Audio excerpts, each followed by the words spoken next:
Whispers of the Skull Forest, a journey into darkness.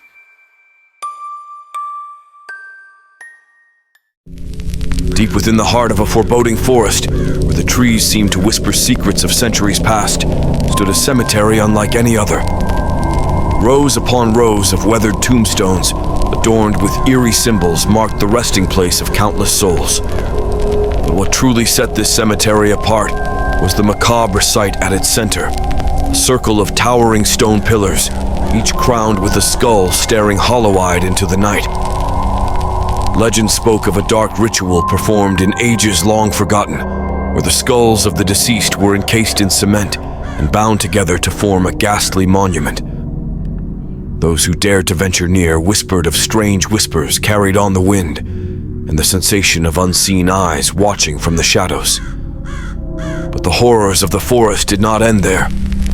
Just beyond the cemetery's borders stood a dilapidated church, its once grand spires now crumbling and overgrown with ivy.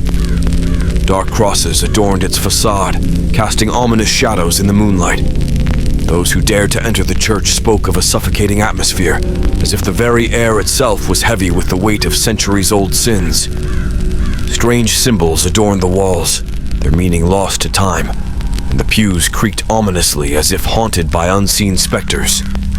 Yet, despite its foreboding appearance, something drew the curious and the foolish alike to the church's decaying doorstep. Some sought answers to questions best left unasked, while others were drawn by a morbid fascination with the unknown. Among those who dared to enter was a group of adventurers seeking to uncover the truth behind the forest's dark secrets. As they stepped through the church's rotting doors, a sense of dread washed over them, and they knew they had entered a realm where the line between the living and the dead blurred. Their footsteps echoed through the empty nave as they made their way toward the altar, where a single candle flickered in the darkness. But as they drew closer, they felt a presence stirring in the shadows, a malevolent force that hungered for their souls. With each step, the air grew colder, and the whispers grew louder, until they could no longer distinguish reality from nightmare. Shadows danced along the walls, and the crosses seemed to twist and contort, as if possessed by some unseen force. And then, with a sudden and terrifying roar, the darkness erupted into a frenzy of screams and madness. The adventurers fought desperately to escape, their cries echoing through the empty church as they fled into the night. But as they stumbled out into the moonlit forest, they knew that they had only scratched the surface of the horrors that lurked within. For in the depths of the dark forest, where the trees whispered secrets of centuries past, the cemetery of skulls and the mysterious church stood as silent sentinels, guarding their secrets for all eternity. The Devil's Monastery. Deep within a forgotten forest, the ruins of Saint Aradia's monastery lay shrouded in darkness and whispered secrets. Villagers spoke of eerie disturbances emanating from the decaying site, prompting the church to send Father Michael, a devout priest, to investigate. Armed with only his faith and a silver crucifix, Father Michael ventured into the desolate monastery. The deeper he went, the colder and more oppressive the air became. Guided by an unseen force, he discovered a hidden staircase beneath the altar, leading to a chamber bathed in an eerie red glow. In the center of the chamber lay the abyssal seal, a relic said to imprison the damned. As Father Michael approached, the seal cracked open, and a figure emerged. Lucifer, the morning star. His eyes burned with an unholy fire as he taunted the priest. "You have come to release me." Clutching his crucifix, Father Michael recited prayers with desperation.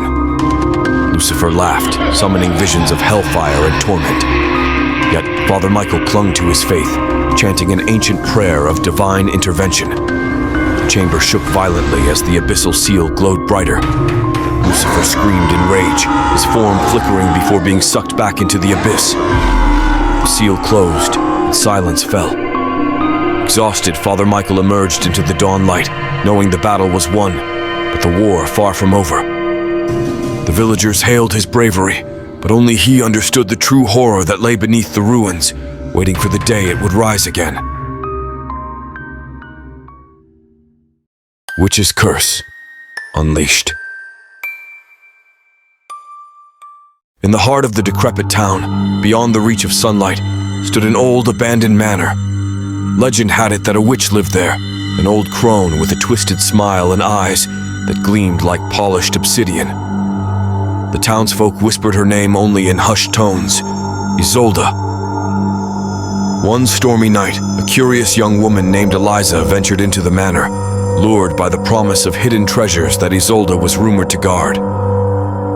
As the howling wind and driving rain enveloped her, she pushed open the heavy wooden door. It creaked open on its own, inviting her into the darkness. Inside, the air was thick with the scent of decay and the flickering glow of candles. Strange symbols were etched into the walls, and jars filled with grotesque specimens lined the shelves. Eliza's breath caught in her throat as she took a step forward, her foot crunching on something brittle. She looked down to see a scattered array of tiny bones. Suddenly, a chilling voice echoed through the manor. "Welcome, child. I've been expecting you." Eliza turned to see Isolde standing in the shadows, her twisted smile revealing teeth that were unnaturally sharp. The witch's eyes glowed with a malevolent light as she raised a gnarled hand. In an instant, the room seemed to close in around Eliza, the walls pulsating with a sinister energy. Isolde's voice was a whisper that slithered into Eliza's mind. "You seek treasures, but all you'll find here is your doom." Eliza tried to scream, but no sound escaped her lips. The witch began to chant in a language older than time, and Eliza felt her body stiffen, her skin turning cold as ice. She looked down to see her fingers elongating, her nails growing into sharp talons. A reflection in a cracked mirror showed her transformation into a grotesque creature, half human, half beast. With a final, haunting laugh, Isolde vanished, leaving Eliza trapped in the manor, her mind filled with an insatiable hunger. From that night on, the townsfolk spoke of the creature that roamed the manor, its eyes gleaming with a terrible intelligence. They knew it was Eliza, cursed to forever guard the witch's secrets, an eternal reminder of Isolde's dark power.